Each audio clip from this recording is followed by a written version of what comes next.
Frost crunched under Fiona's boots, brittle and loud, in the dead quiet of the birch woods. Winter had arrived in the northern territories, not with a gentle snowfall, but with a sudden, vicious drop in temperature that froze the mud into hard, jagged peaks. She swore under her breath a short, sharp expletive that plumed white in the freezing air as her ankle rolled on a rut hidden beneath the dead leaves. Her hands, wrapped in frayed woolen mittens, were entirely numb. She was dragging a sled piled with dry brush and fallen branches, the rough rope biting into her shoulder. This was the reality of living on the fringe of the Alpha King's lands. You gathered your own fuel, you guarded your own flock, and you kept your head down.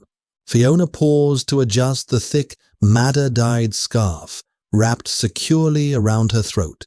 It was the only genuinely warm thing she owned.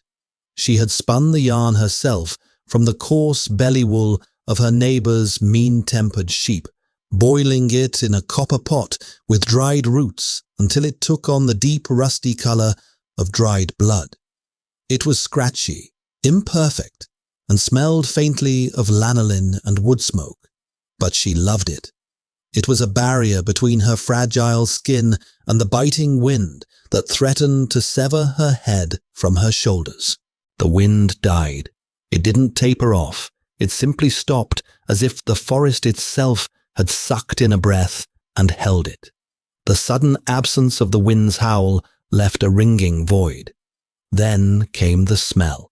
It rolled through the birch trees, thick and heavy, a musk of wet earth, crushed pine needles, and a sharp metallic tang like old copper coins. It was the scent of a predator. Fiona froze her hand, still clutching the rope of the sled.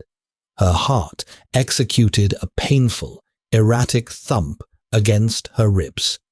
She didn't reach for the small knife at her belt. A knife was a joke against what lived in these woods. From the dense thicket of frosted brambles to her left, the brush parted. He didn't make a sound. An animal that massive had no right to move so silently.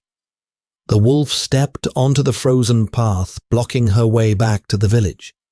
He was terrifyingly huge, his shoulders sitting higher than Fiona's waist. His coat was a mess of charcoal and iron grey, thick and wiry, dusted with frost. But it was his eyes that forced the air from her lungs, a pale, striking amber, heavily intelligent and fixed entirely on her. Fiona's throat constricted. She knew the laws. She knew the stories. The king's beasts roamed these woods, and to run was to trigger the chase. She stood her ground, trembling so hard her teeth clicked together, her boots sinking slightly into a patch of softer, frost-heaved dirt. "I have nothing," she whispered, her voice cracking. It was a stupid thing to say to a wolf, but the amber eyes were so deeply human, she felt compelled to negotiate. "Just wood." The wolf didn't snarl. He didn't drop into a crouch. He simply walked toward her, taking slow, deliberate steps. The sheer size of him, up close, was suffocating. She could see the scars cutting through his thick fur, a jagged white line across his snout, a torn chunk missing from his left ear. The heat radiating off his massive body hit her in a wave, battling the winter air. He stopped inches from her. She squeezed her eyes shut, waiting for the weight of his jaws, the tearing of her heavy linen coat, the end of her tired, cynical existence. Instead, a heavy, wet nose nudged her chin. Fiona's eyes snapped open. The wolf was sniffing her neck. He inhaled deeply, a rumbling, vibrating sound that rattled right through her chest. Before she could process the sheer absurdity of the moment, the beast opened his jaws, his terrifyingly white teeth flashing, and clamped down. Not on her throat, on her scarf. Fiona jerked backward instinctively. The wolf held firm. The rough woolen fabric tightened around her neck, choking her for a split second before she scrambled to unloop it, her numb, mittened hands fumbling frantically. "Hey!" She choked out a raw, undignified squawk. She managed to pull the tail of the scarf over her head, tumbling backward into the frozen mud as the tension snapped. She hit the ground hard, jarring her tailbone, the breath knocked out of her in a sharp whoosh. The wolf stood over her. In his massive jaws, he held the rusty red pile of coarse wool. He looked down at her, sitting in the mud with a runny nose and terror still vibrating in her limbs. He gave a soft, entirely unapologetic huff, turned, and trotted back into the tree line. Fiona sat in the dirt, the icy wind immediately biting at her exposed throat. She stared at the empty space between the birch trees. The terror evaporated instantly, replaced by a burning, helpless indignation. "You bastard!" she hissed into the empty woods. It wasn't a heroic cry of defiance. It was the tired, angry lament of a woman who now had to walk 2 miles in the freezing cold without a scarf because a 200-pound woodland menace had decided to commit petty theft. She wiped her dripping nose on the back of her muddy glove, shivering violently, and grabbed the rope of her sled. 4 days later, Fiona's throat was still raw, a lingering reminder of the cold walk home. She stood in the outer bailey of the high keep, shifting her weight from one freezing foot to the other. Market day inside the fortress walls was a privilege the villagers endured rather than enjoyed. The keep was a brutalist structure of dark, wet stone, smelling strongly of wood smoke, roasting meat, damp wool, and the sharp ammonia of horse sweat. She stood behind her small wooden table, arranging the few woven blankets and dyed linens she had brought to sell. Her bare neck felt vulnerable. She had tried wrapping an old piece of linen around it, but it offered no warmth, only a constant reminder of what had been stolen from her. A sudden hush fell over the chaotic din of the courtyard. The clinking of blacksmith hammers slowed. The haggling voices dropped to murmurs. Fiona looked up, her hands still resting on a folded blue blanket. He was walking through the mud of the lower yard, flanked by 2 heavily armored guards. King Rhys. Fiona had only seen him from a distance before, a dark figure sitting on a dais during the harvest tithe. Up close, he was imposing in a way that made her stomach tighten with a purely instinctual dread. He didn't walk like a monarch bred in soft palaces. He moved with a loose, predatory roll of his shoulders. He was tall, broad, dressed in worn leather, and a heavy wolf pelt cloak that draped over his left shoulder. His hair was dark and unruly, catching the pale winter sunlight, and his face was hard, handsome, in a harsh, unyielding way. A jagged white scar cut across his jaw. Fiona's breath hitched, not because he was the king, not because of the primal, overwhelming aura of authority that made the people around her instinctively lower their heads. It was because of what was wrapped around his neck, tucked beneath the heavy fur of his cloak, resting against the dark leather of his tunic, was a thick, coarsely woven, madder red scarf. Her scarf, the one that smelled of her hearth fire and her cheap soap. Fiona stared, her mind short-circuited. It was a ridiculous sight. The most feared warlord in the Northern Territories, a man who could command armies and turn into a beast of nightmare, was wearing a peasant woman's scratchy knitting like it was crown jewels. He paused at a merchant's stall 3 paces from Fiona, inspecting a row of iron daggers. Fiona didn't think. If she had thought, she would have kept her mouth shut, sold her blankets, and gone home. But she was tired. She was perpetually cold, and the sight of her stolen property wrapped around the throat of the man, the beast who had knocked her into the mud, snapped the last frayed tether of her common sense. She stepped out from behind her table. "Excuse me," she said. Her voice wasn't loud, but in the quiet that had fallen over the yard, it carried perfectly. The two guards flanking the king immediately stiffened their hands, dropping to the pommels of their swords. King Rhys turned his head slowly. His eyes locked onto hers.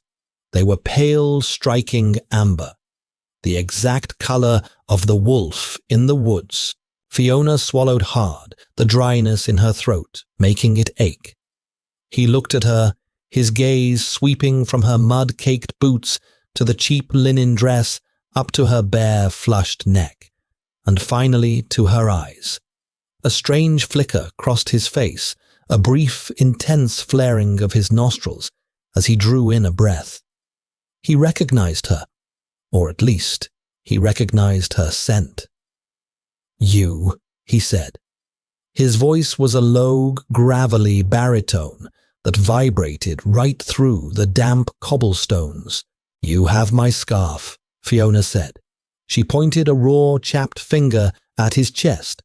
Someone in the crowd gasped. One of the guards took a half step forward. "Watch your tongue, woman." Rhys held up a hand. The guard instantly stepped back, silencing himself. The king looked down at the red wool tucked against his collarbone, then looked back at Fiona. He didn't look embarrassed. He didn't look angry. He looked profoundly, irritatingly unbothered. "I found it," he lied smoothly. "You didn't find it," Fiona retorted, her temper spiking past her fear. "You ripped it off my neck in the birchwoods 4 days ago. I spun that wool. I dyed it. It belongs to me." Rhys tilted his head, studying her with an intensity that made the fine hairs on her arms stand up. The air between them felt suddenly thick, suffocatingly heavy. She could smell him from here, that same intoxicating, terrifying musk of wet earth, pine, and heat. "It belongs to the crown now," he stated. Fiona let out a bark of incredulous laughter. "The crown? Are the royal coffers so empty that the king must resort to mugging weavers in the woods for winter clothing?" The absolute silence in the courtyard was deafening.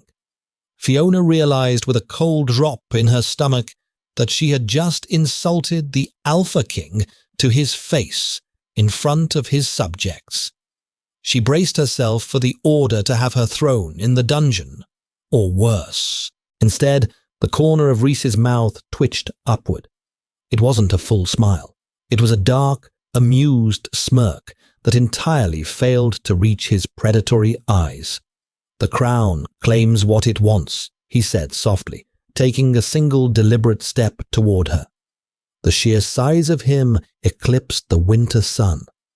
He leaned in slightly, his voice dropping so low only she could hear it. "And my wolf decided he wanted this. Consider it a tax." He turned on his heel, his heavy cloak sweeping through the mud, and continued his walk through the market. The guards threw her a mix of warning and pitying glares before following their lord.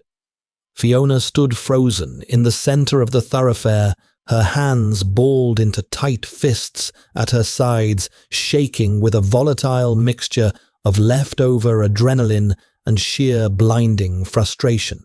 He wasn't sorry. He wasn't even attempting to hide it.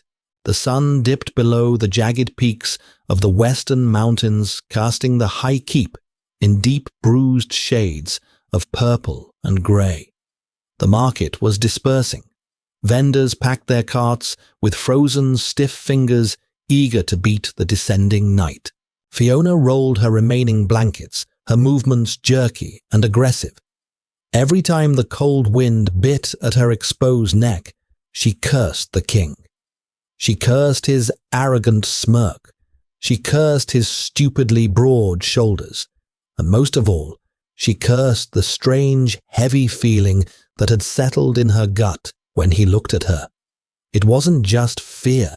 It was something darker, something magnetic and infuriating that she categorically refused to name.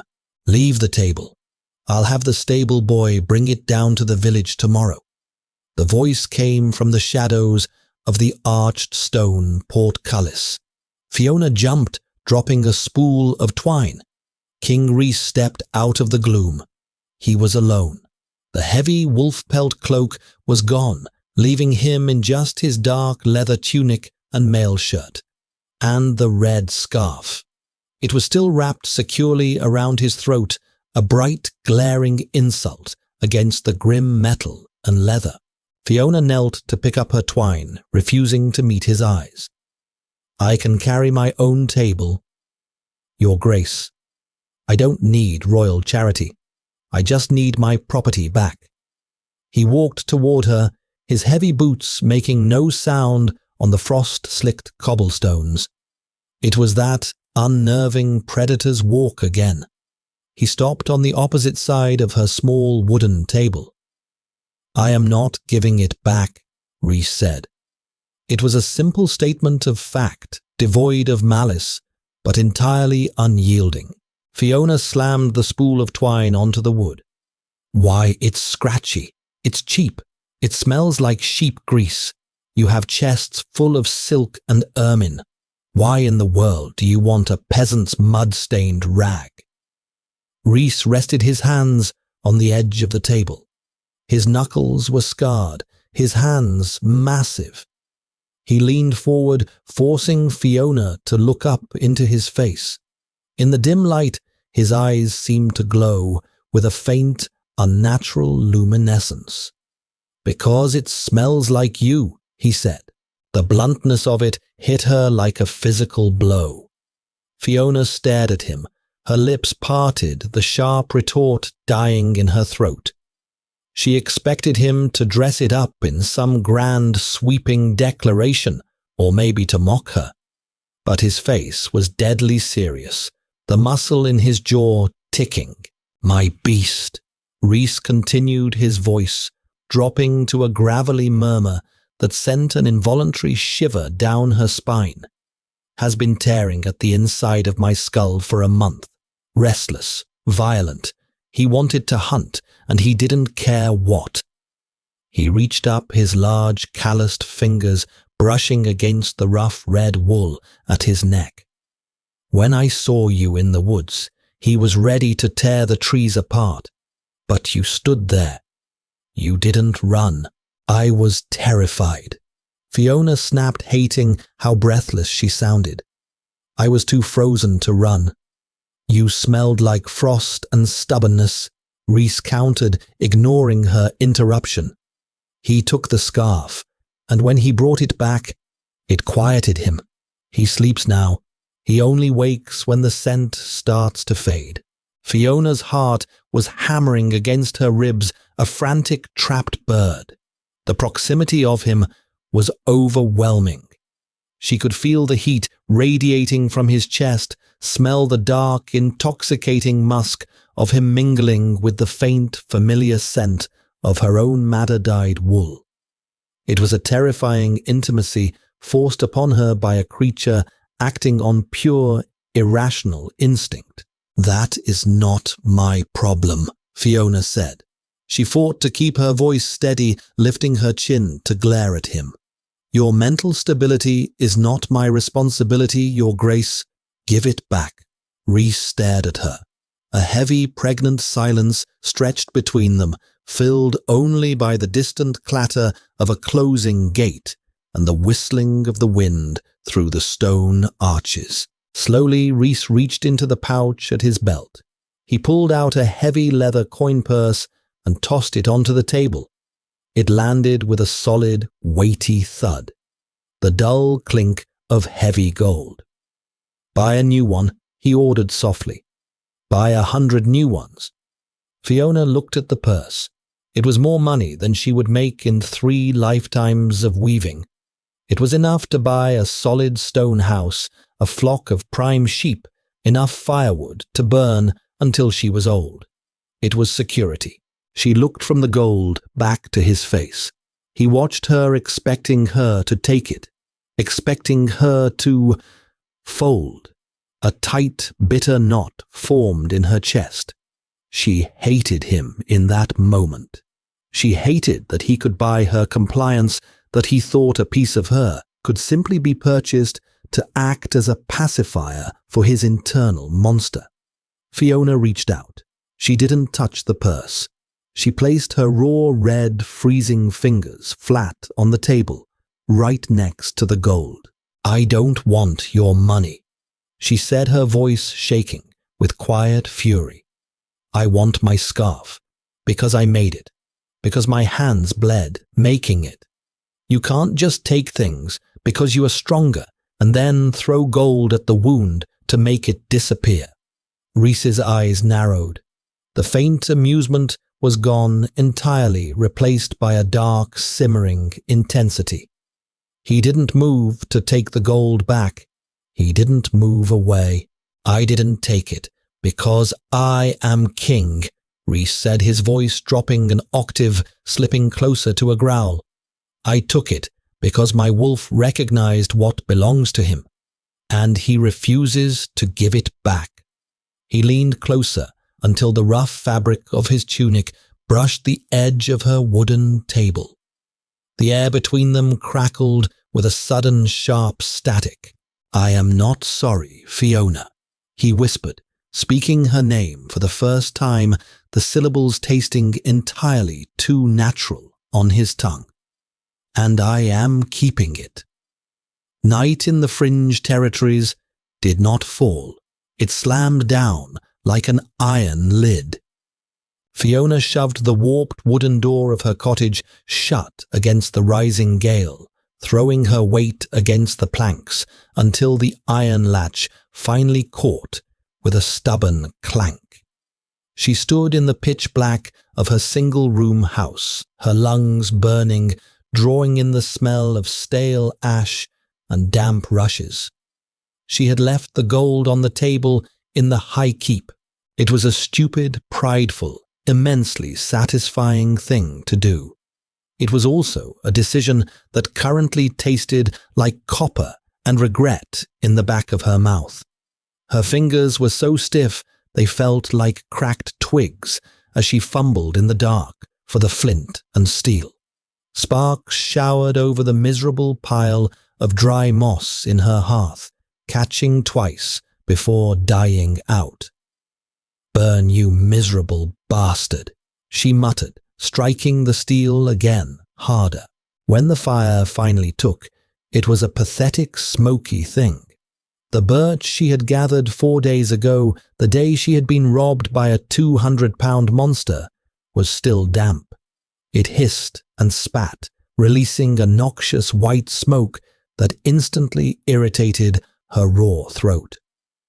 Fiona slumped onto the uneven, 3-legged stool before the hearth, pulling her knees to her chest. She had no scarf. Her linen collar left her entirely exposed to the drafts, whistling through the cracked mud, chinking of the walls.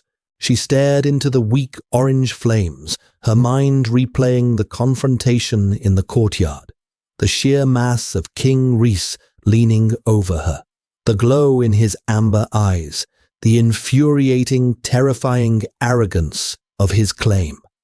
"My wolf recognized what belongs to him." She scrubbed her face with her rough hands, letting out a groan of pure exhaustion. It was madness. He was madness. The heavy thud of footsteps outside cut her pity party short. They weren't the hurried, shuffling steps of her neighbor, Old Man Garrett, seeking a cup of salt. They were heavy measured and crunched through the frozen mud with deliberate intent. Fiona stood up, her hand instinctively, dropping to the heavy iron poker resting against the stone hearth.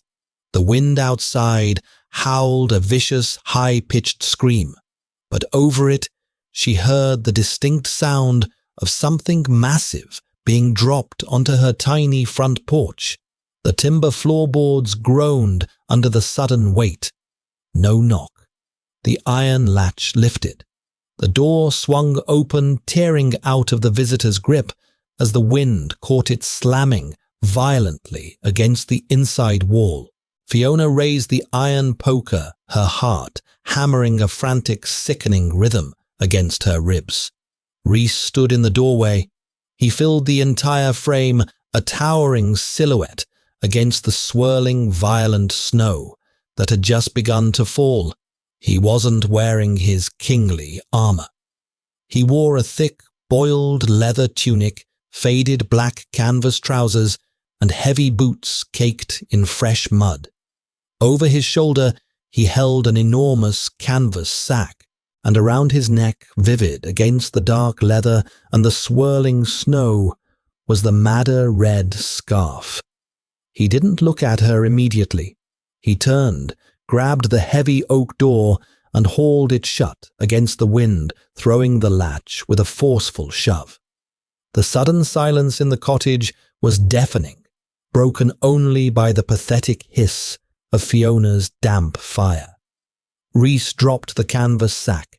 It hit the floorboards with a dense, woody clatter. "You didn't take the gold," he said. His voice was a low rumble in the small room, stripping away all the empty space. "I don't recall inviting you into my home," Fiona snapped.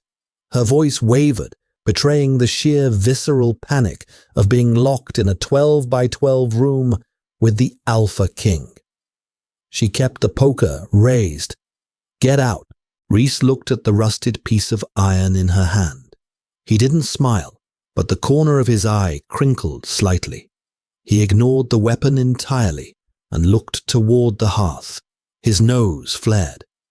"Your wood is wet," he observed. "It smells like piss and rots the lungs." "It's what I have," she spat, taking a step back as he moved toward the center of the room. Rhys knelt beside the canvas sack he had dropped. With one large hand, he untied the thick rope binding it.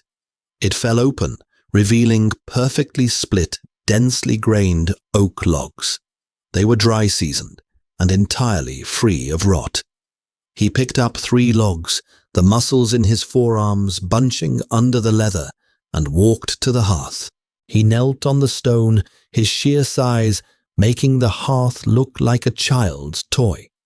He didn't ask permission. He reached directly into the weak, sputtering flames, with his bare hand shifting the damp birch aside, and placed the seasoned oak over the hot coals. "Stop that," Fiona demanded, her voice rising in pitch. "I didn't ask for your wood. I didn't ask for your charity.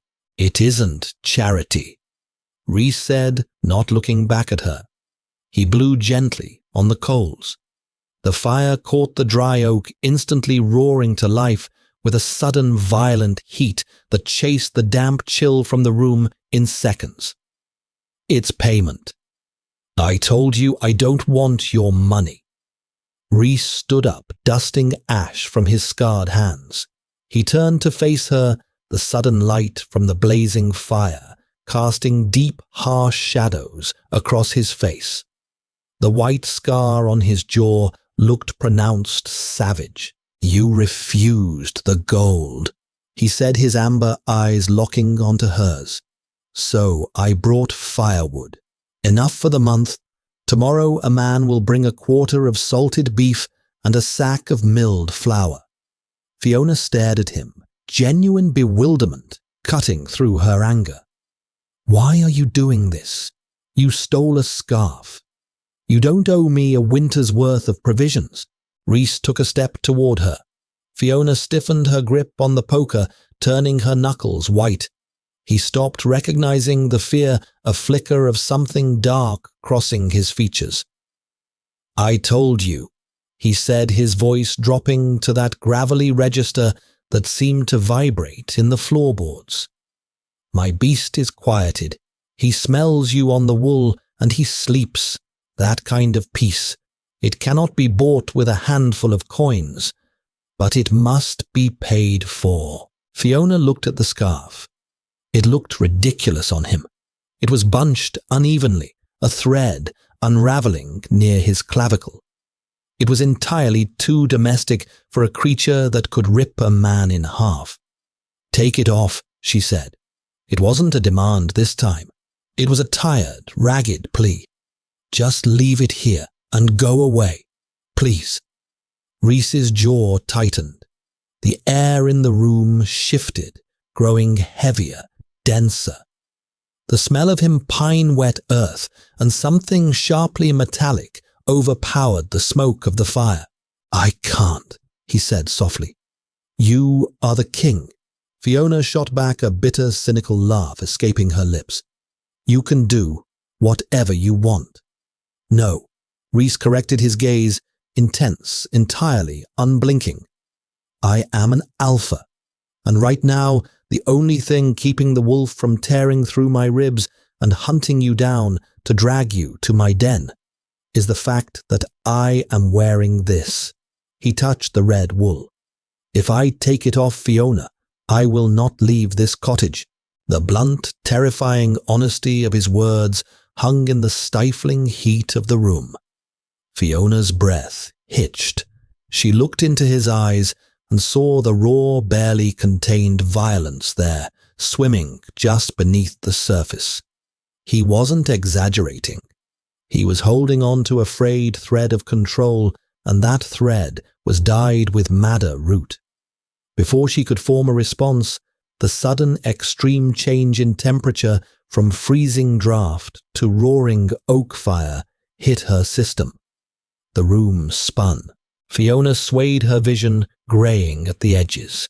The heavy iron poker slipped from her numb fingers, hitting the floorboards with a loud clang. She tried to take a step back, but her knees folded. She didn't hit the ground. Reese moved with a speed that defied his mass. His arm hooked around her waist, solid as a thick oak branch, catching her before she fell. The impact knocked the breath out of her. She was pressed hard against his chest. The heat coming off him was staggering, a literal furnace. "Fiona." He grunted, his other hand coming up to support her neck. Her skin was on fire.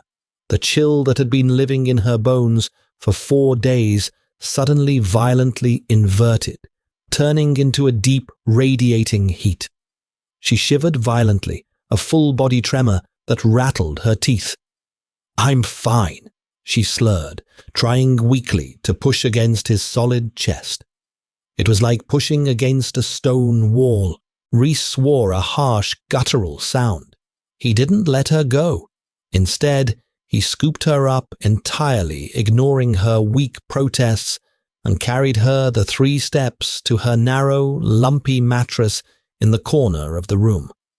The fever burned through her like a localized forest fire. Fiona lost track of the hours.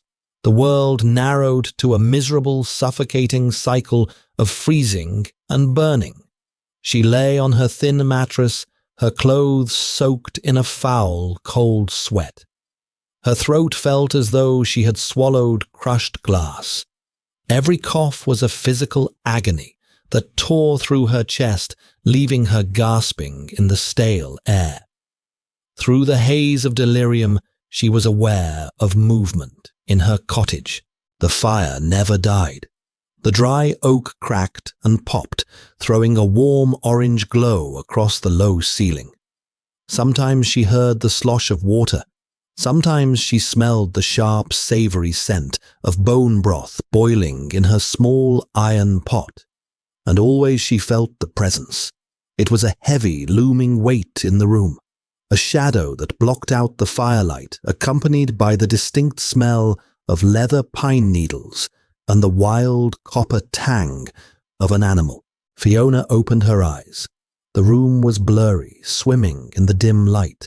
Reese was sitting on her 3-legged stool, pulled close to the edge of her mattress. He had shed the leather tunic. He wore only a thin, sweat-dampened undershirt, the fabric clinging to the dense muscles of his chest and shoulders. The red scarf was gone from his neck. He was leaning forward, holding a chipped clay mug. "Drink," he ordered.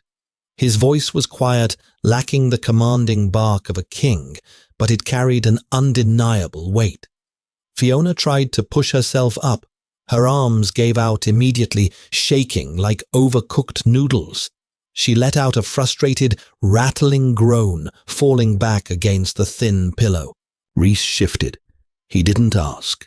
He slid one massive arm under her shoulders, lifting her with shocking gentleness, propping her against his chest. He smelled incredible. The sheer radiating heat of his body was a drug to her fever-chilled skin. She hated it. She hated that her body instinctively leaned into him, seeking the warmth, her head resting weakly against his collarbone. He brought the mug to her lips. Slowly, its willow bark and yarrow, Fiona drank. It was horribly bitter tasting of dirt and raw sap, but it was warm. She swallowed, wincing as the liquid scraped over her inflamed tonsils. She managed 3 gulps before turning her head away, burying her face into his chest with a pathetic, involuntary whimper. Rhys didn't move to set her back down. He held her there, his chin resting lightly on the top of her damp head. His free hand, massive and calloused, began to slowly, rhythmically rub up and down her spine. "You're an idiot," he murmured softly into her hair. "You chopped wet wood in a frost rather than use the gold to buy dry timber." "My gold," Fiona croaked, her voice barely a whisper. "Not yours, mine." A low rumble vibrated in his chest. It took her a fever-addled second to realize it was a chuckle. Stubborn. Maddeningly stubborn. He set the mug down on the floorboards. Then he reached over to the edge of the bed. He picked up the red scarf. He brought it to his face first, burying his nose in the coarse wool, inhaling deeply. His eyes closed, and for a fraction of a second, the harsh lines of his face smoothed out, revealing a terrifying vulnerability. Then he wrapped the scarf around Fiona's bare, freezing neck. He didn't tie it tight. He draped it carefully, tucking the ends under her chin so the thick wool covered her raw skin. Fiona stiffened. The scarf didn't smell like her anymore. The scent of her cheap soap and lanolin was entirely gone, overridden by the intense, intoxicating musk of him. It was a brand. It was him wrapping his scent entirely around her throat, a territorial claim that made her heart race with a mixture of terror and a dark, twisted thrill. "You gave it back," she whispered, her eyes fluttering shut as the warmth of the wool seeped into her skin. "I am lending it to you." Rhys corrected his hand, still resting heavily on her back. "Until you stop shivering. You can't be here." She tried to argue, though her voice lacked any real conviction. She was too tired. The willow bark was pulling her down into a heavy narcotic sleep. "You are the alpha, the king. You have a castle." "The castle is cold," Rhys said. His hand stopped moving on her spine, resting warmly at the base of her neck. He shifted his weight, pulling her slightly tighter against his side. "And my wolf is here." Fiona wanted to tell him to leave. She wanted to point out the absolute absurdity of the warlord of the North, sitting on a broken stool, acting as a wet nurse to a cynical, foul-tempered weaver. She wanted to cling to her independence, to the cold, hard reality of her solitary life. But the fever was heavy, and the man holding her was an immovable object radiating impossible heat. "Don't steal my blankets," she mumbled into his chest, her defenses finally crumbling under the weight of exhaustion. "I already stole the scarf," Reese replied, his voice dropping to a rough, quiet whisper that vibrated against her ear. "I don't need the blankets." Fiona surrendered to the dark, the scent of pine and copper filling her lungs, wrapping around her just as tightly as the stolen red wool. Grey daylight bled through the warped wooden shutters, harsh and unforgiving. Fiona woke to the sensation of crust sealing her eyelashes shut and a mouth that tasted distinctly of old copper and dead ash. She swallowed, wincing, as a dull, bruised ache radiated down her throat, but the sharp, agonizing burn of the fever was gone. Her linen shift was plastered to her skin, stiff with dried sweat. She felt entirely disgusting, hollowed out, and terribly, undeniably alive. She didn't move immediately. Her head was resting on something soft but heavy. The smell hit her first, a thick, overwhelming wave of pine needles, wet earth, and that wild, predatory musk. She opened her eyes. The red scarf was still wound securely around her neck. Fiona pushed herself up onto her elbows, a groan escaping her cracked lips as her muscles protested the movement. They felt like overstretched bowstrings. Reese was sitting on the floor by the hearth. He had his back to her, his massive shoulders hunched slightly forward. The fire was a steady, contained bed of glowing orange coals. He was whittling.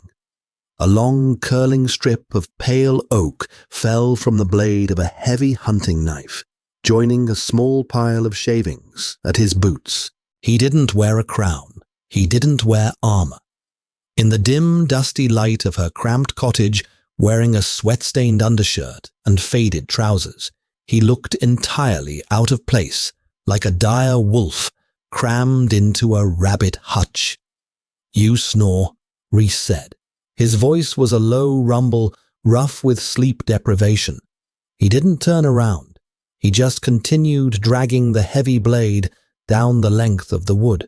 Fiona dragged a shaking hand over her face, rubbing the sleep from her eyes. "I do not snore.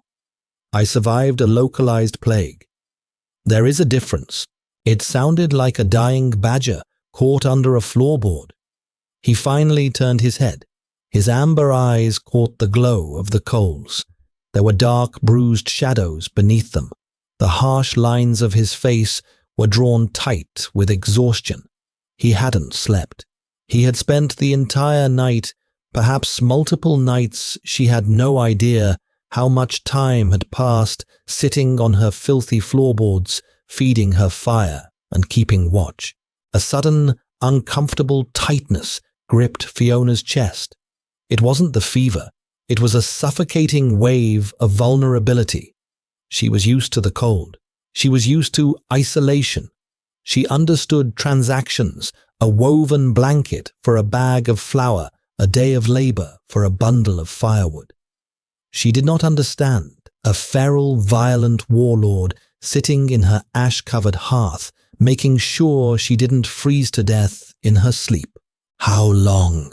she rasped, pulling the thin, scratchy wool blanket higher up her chest to cover her stained shift. 3 days, Reese answered. He set the knife and the piece of wood down on the stones. He picked up an iron poker and casually shoved a fresh log onto the coals. Sparks danced in the air, briefly illuminating the jagged white scar across his jaw. "Your fever broke a few hours ago. 3 days. Fiona repeated the words, tasting stupid on her tongue. Panic flared a cold spike in her gut. "My flock, the sheep. Garrett fed them. I told him you were indisposed." Fiona stared at him. The mental image of the Alpha King walking next door to inform her terrified elderly neighbor that she was resting was entirely too absurd to process. "You spoke to Garrett. He's practically blind and terrified of his own shadow." He probably thought you were going to eat him. He offered me a turnip, Rhys said, flatly. The corner of his mouth twitched. I declined. He stood up. The cottage instantly felt 10 times smaller. He walked over to the small wooden table, poured steaming liquid from a heavy iron kettle into a clay bowl, and carried it to her bed. He sat on the edge of the mattress. The ropes underneath groaned in protest. Eat, he ordered, holding the bowl out. The smell of rich, salted beef broth hit her nose, and her stomach contracted violently, letting out a loud, embarrassing growl. Fiona reached for the bowl. Her hands shook so badly the hot liquid sloshed over the rim, scalding her thumb. She hissed, nearly dropping it. Rhys's large hand closed over hers, steadying the bowl. His skin was rough, calloused, and radiated that same impossible magnetic heat. He didn't pull away. He held the bowl with her, guiding it to her lips. "I can do it," she muttered, hating the weak, trembling sound of her own voice. "Drink," was his only response. She drank. It was the best thing she had ever tasted. It was salty, heavy with fat and roasted marrow coating her raw throat like a balm. She practically inhaled the entire bowl, only stopping when she started to choke on a piece of soft carrot. Rhys took the empty bowl from her hands, setting it on the floor. He didn't move from the bed. He stayed there, his weight sinking the mattress, pulling her inevitably closer to his hip. Fiona wiped her mouth with the back of her hand. She looked down at the madder red wool wrapped around her throat. She pulled it loose, the rough fabric sliding against her skin. The scent of him bloomed in the air between them. "I'm not sick anymore," she said, holding the scarf out to him. Her voice was quiet, stripped of its usual cynical bite. Rhys looked at the rusted red wool in her hands. He didn't take it. His amber eyes moved slowly up to her face, locking onto hers. The silence in the room stretched, growing thick and heavy, filled only by the crackle of the oak logs. "Keep it," he said softly. Fiona's brow furrowed. "You said your wolf was tearing through your skull without it. You said it was the only thing keeping you from going mad." Rhys leaned closer. The predatory grace was back, coiled tight in his muscles. He was quiet while it was wrapped around your neck. He murmured, his voice dropping to that gravelly vibration that rattled through her ribs. Because he knew exactly where his scent was. He knew it was on you. Fiona swallowed hard. The air was suddenly too thin. "I am not a wolf. I don't care about scents or claims or feral instincts. I am just a weaver. I live in the mud. You live in a stone fortress. You think I care about the mud?" Rhys reached out. He didn't touch the scarf. He touched her face. His fingertips brushed against her cheekbone, incredibly gentle for hands that were built to destroy. The contrast was agonizing. Fiona flinched slightly, not out of fear, but from the sheer, overwhelming voltage of the contact. "My beast doesn't want silk, Fiona." He whispered, his thumb tracing the line of her jaw. "He doesn't want gold. He wants the woman who stood in the freezing dirt and told a monster she only had wood. He wants the woman who cursed the Alpha King in front of his own guards for a scratchy piece of wool." He leaned in his face, inches from hers.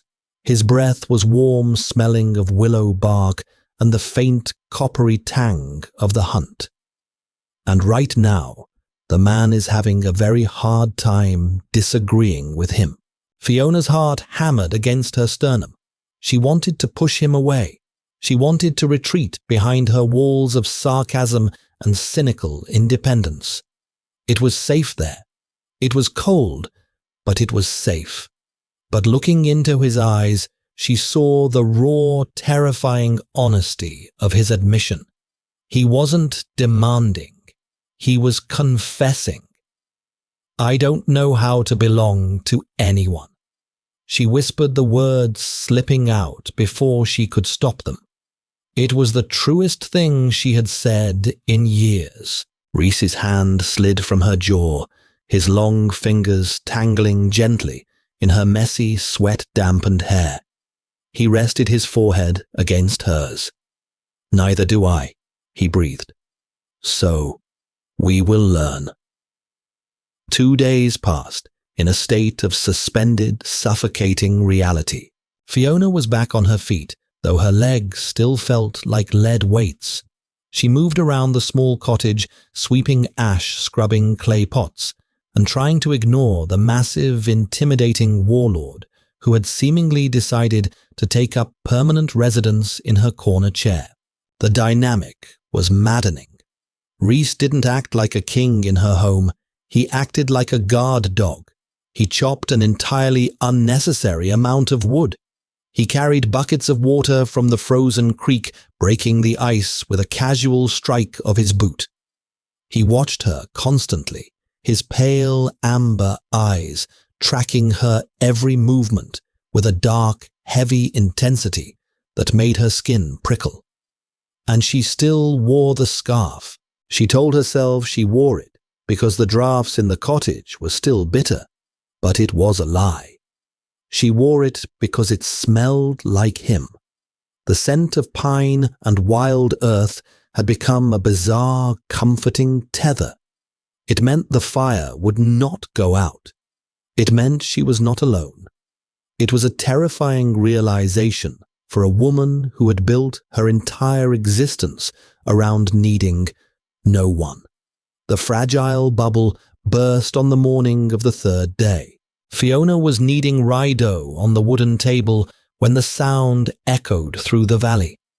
It was a low, mournful blast of a brass horn cutting sharply through the crisp winter air. Reese stood up instantly. The relaxed domestic aura vanished in a heartbeat, replaced by the rigid, terrifying posture of the alpha. His jaw clenched. He walked to the window, pushing the shutter open and staring out toward the jagged peaks hiding the high keep. "They are looking for you," Fiona said quietly, her hands still buried in the sticky dough. "There was a border dispute in the Eastern Territories before I left," Reese replied, his voice clipped distant.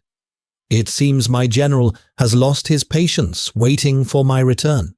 Fiona aggressively punched the dough down. A bitter cold knot formed in her stomach. This was the reality. He was a king with armies and borders and enemies. She was a peasant with 3 sheep and a leaky roof. The fever dream was over. The wolf had been pacified, and now the man had to return to his throne. "You should go then," she said, keeping her tone perfectly flat. She didn't look at him. She sprinkled more coarse flour onto the wood. "Your subjects will be wondering if you've been eaten by a bear." Reese turned away from the window. He walked over to the table, stopping just inches from her. He didn't say anything. He just watched her violently knead the rye. Fiona couldn't stand the silence. She wiped her flour-coated hands on her rough linen apron and reached for her neck. She pulled the madder red scarf loose.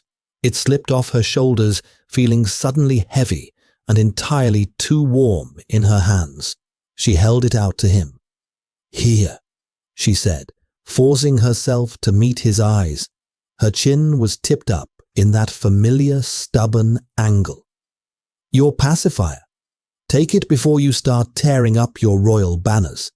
Reese looked at the scarf. He didn't reach for it. His amber eyes burned with a sudden fierce frustration. "I told you to keep it," he growled. "And I am giving it back." Fiona countered her voice, rising, the cynical armor snapping firmly back into place. "You're leaving. You got what you wanted. Your beast is calm. Your feverish peasant didn't die on your watch. Take your wool and go back to your stone castle." Rhys took a sudden step forward, invading her space entirely. He slammed his hands down on the table, the wood groaning under the impact, trapping her between his arms. Fiona gasped, shrinking back slightly, but there was nowhere to go. "Stop doing that," Rhys hissed, his face inches from hers. The smell of him was intoxicating, overpowering the scent of yeast and flour. "Stop pretending this is just a transaction. Stop pretending you don't feel the beast pacing every time you take that off. I am entirely human," she yelled back, her composure fracturing. "I don't have a beast. No." Rhys agreed softly, his anger evaporating into something much darker, much more dangerous. "But you have mine." He reached up his large, scarred hands, grasping the red wool still clutched in her fists. He didn't pull it away from her. Instead, he brought his hands over hers, squeezing her fingers around the rough fabric. "I am the king of the north," Rhys said, his voice a low, vibrating hum that made her pulse race. "I can take whatever I want. I could throw you over my shoulder right now, carry you to the keep, and lock the gates. And my wolf is screaming at me to do exactly that." Fiona's breath hitched. She stared into his predatory eyes, seeing the absolute truth in his words. He was holding back an avalanche of instinct. "But I won't," Rhys continued, his grip on her hands loosening slightly. He stroked his thumb over her flour-dusted knuckles. "Because if I drag you there, you will hate me. And I have found, to my immense irritation, that I cannot stomach the thought of you looking at me with that cynical glare of yours." He stepped back, releasing her hands. The sudden absence of his heat left her shivering. He walked to the door, pulling the heavy latch open. The biting winter wind howled into the cottage, whipping the loose strands of hair around Fiona's face. Rhys stood in the doorway, 1 foot out in the snow. He looked back at her. He looked completely exposed, stripped of his arrogance, a feral creature waiting for a verdict. "Keep the scarf, Fiona," he said quietly over the roar of the wind. "When you are ready, when you decide you can stand the cold of my stone castle, bring it back to me." He turned and stepped out into the freezing mud. Fiona stood frozen in her kitchen. The wind tore through the open door, chilling her to the bone. She looked down at the red scarf in her hands. It was just wool. It was just root dye and sheep grease. But it weighed a ton. She looked at the empty space in her cottage where he had sat for 3 days. It looked pathetic. Her life looked pathetic, a tiny, miserable existence built entirely on survival and spite. She had spent years keeping everyone out, assuming that warmth was just a prelude to being burned. She looked back at the open door. Rhys was walking away, his massive silhouette disappearing into the swirling snow, heading toward the tree line. He was walking slowly. "He is giving you a choice," her mind whispered. "For the first time in your life, the monster is giving you a choice." Fiona let out a ragged, furious breath. Damn it! She didn't grab her heavy coat. She didn't grab her mittens. She just bolted. She ran out the door, her boots slipping violently on the frozen mud.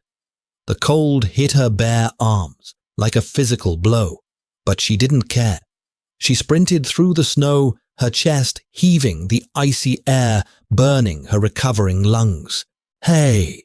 she screamed, her voice cracking over the wind. "You arrogant bastard, wait!" Rhys stopped. He spun around, his posture instantly dropping into a defensive crouch, his eyes scanning the tree line for threats before landing on her.